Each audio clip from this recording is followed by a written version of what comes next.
Assalamualaikum warahmatullahi wabarakatuh. Kembali lagi bersama saya di channel YouTube saya Syahrul Ramadan, yang mana pada video kali ini saya akan membahas tentunya hal yang berbeda, yakni mengenai kode etik advokat.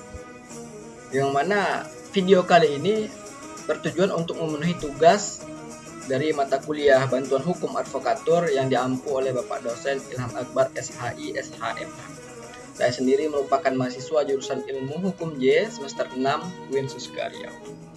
Baik, tanpa berlama-lama, langsung saja di sini saya akan mempresentasikan mengenai kode etik advokat itu sendiri. Belum saya akan mengupas mengenai kode etik advokat, tentunya kawan-kawan semua harus paham terkait mengenai apa sih yang dimaksud dengan advokat. Sebagaimana yang diatur di dalam Undang-Undang Advokat Nomor 18 Tahun 2003, yakni pada pasal 1 ayat 1-nya, advokat itu adalah orang yang berprofesi memberi jasa hukum baik di dalam maupun di luar pengadilan yang memenuhi persyaratan berdasarkan ketentuan undang-undang ini.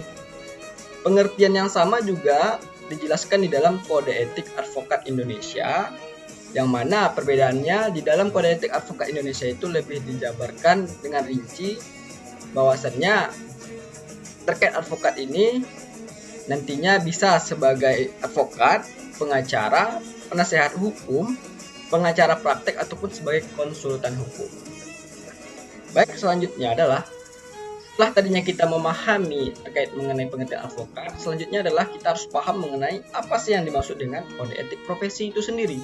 Menurut Bertens, kode etik profesi adalah merupakan suatu norma yang ditetapkan dan diterima oleh kelompok profesi yang mengarahkan atau memberi petunjuk kepada anggotanya tentang bagaimana seharusnya berbuat dan sekaligus menjamin mutu moral profesi itu di masyarakat.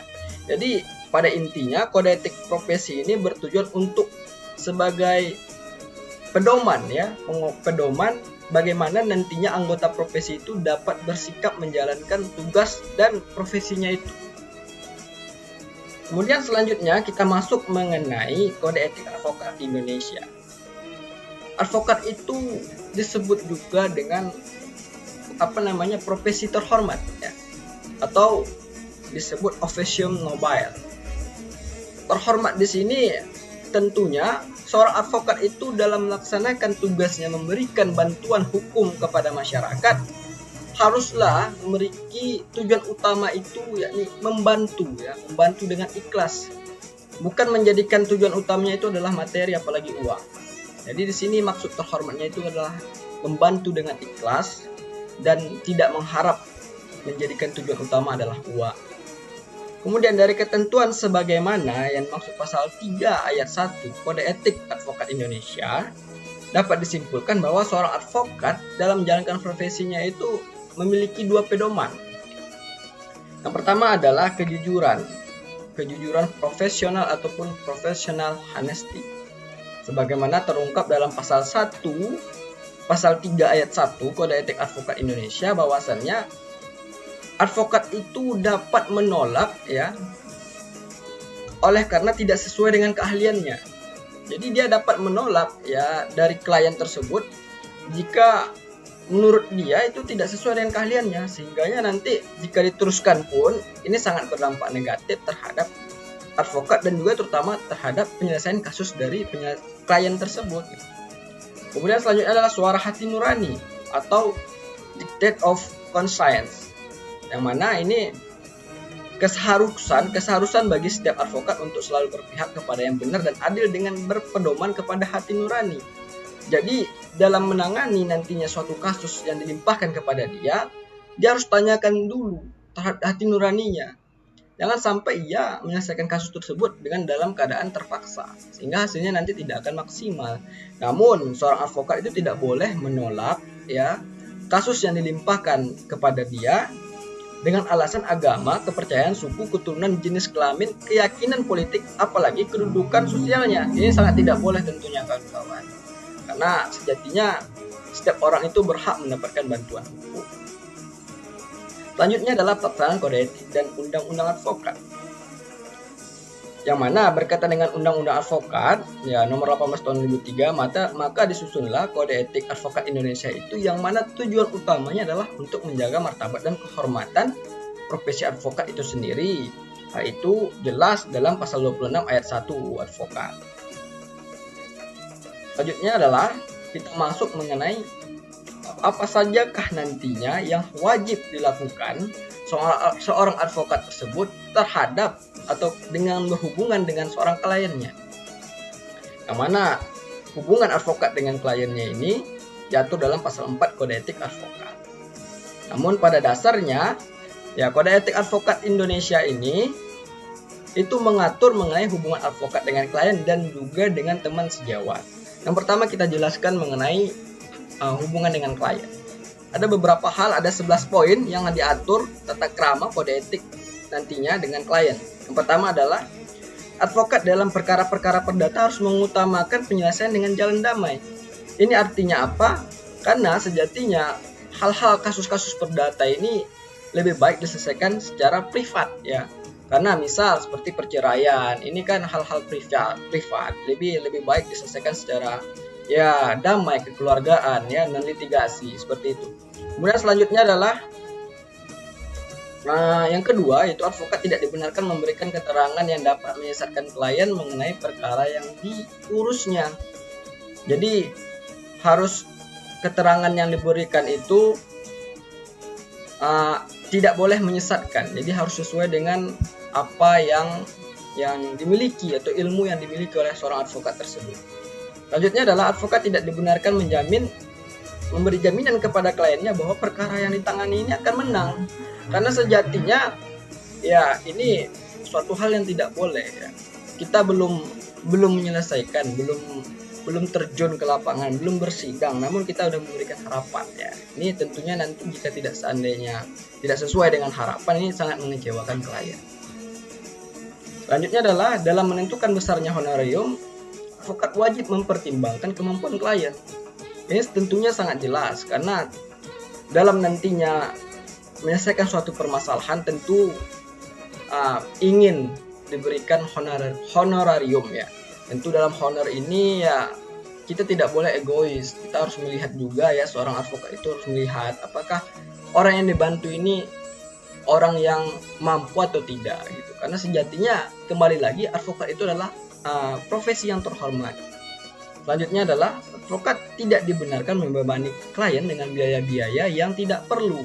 Ini berkaitan dengan poin yang sebelumnya. Selanjutnya adalah advokat dalam mengurus perkara cuma-cuma harus memberikan perhatian yang sama seperti terhadap perkara untuk mana ia menerima uang jasa. Perkara cuma-cuma ini sejatinya ini kan tidak mendapatkan uang ya. Namun walaupun kita mengatasi kasus yang gratis ya gitu, kita tidak mendapatkan uang dari penyelesaian kasus tersebut, kita tidak boleh membedakan. Jangan karena kita tidak mendapatkan uang, perbedaannya ketara gitu kan, nampak kali gitu kan. Nah, itu tidak boleh. Selanjutnya adalah advokat harus menolak mengurus perkara yang menurut keyakinan tidak ada dasar hukumnya. Tentunya dalam penyelesaian kasus-kasus hukum, tentunya jika tidak ada ya patokan dasar hukumnya, ini tidaklah seorang ahli hukum namanya ya. Jadi harus ada dasar hukumnya, barulah itu dikatakan profesional. Selanjutnya adalah advokat wajib memegang rahasia jabatan tentang hal-hal yang diberitahu oleh klien secara kepercayaan dan wajib tetap menjaga rahasia itu sampai setelah berakhirnya hubungan antara advokat dan klien itu. Nah, ini tentunya juga terkait dengan masalah perdata tadi. Misal urusan perceraian, itu kan masalah privat ya, privasi orang, rumah tangga orang. Dan mungkin ada lagi mengenai rahasia perusahaan. Nah, ini tentunya jangan sampai kita beberkan kepada publik ya mengenai masalah ini. Tentu dia nanti ya merasa malu. Dan ini harus kita jaga sebagai seorang advokat. Selanjutnya adalah advokat tidak dibenarkan melepaskan tugas yang dibebankan kepadanya pada saat yang tidak menguntungkan posisi klien atau pada saat tugas itu akan dapat menimbulkan kerugian yang tidak dapat diperbaiki lagi bagi klien yang bersangkutan. Ini dimaksud dalam pasal 3 huruf A, berkaitan dengan pasal 3 huruf A. Selanjutnya adalah advokat yang mengurus kepentingan bersama dari dua pihak atau lebih harus mengundurkan diri sepenuhnya dari pengurusan kepentingan-kepentingan tersebut. Jadi pada intinya, advokat itu haruslah orang yang netral, tidak ada kepentingan-kepentingan pihak manapun yang menyangkut terhadap dia dalam hal menyelesaikan suatu kasus dalam hukum, ya, dalam persidangan.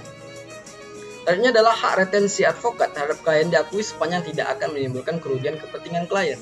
Yang mana hak retensi ini adalah hak seorang advokat yang dapat menahan hak milik yang pemberi kuasa, hak klien tadi, jika klien ini tidak memberikan honorarium, ya, atas jasa yang telah diberikan advokat ini. Misal ditahan dokumen-dokumennya, ini merupakan suatu hak retensi advokat.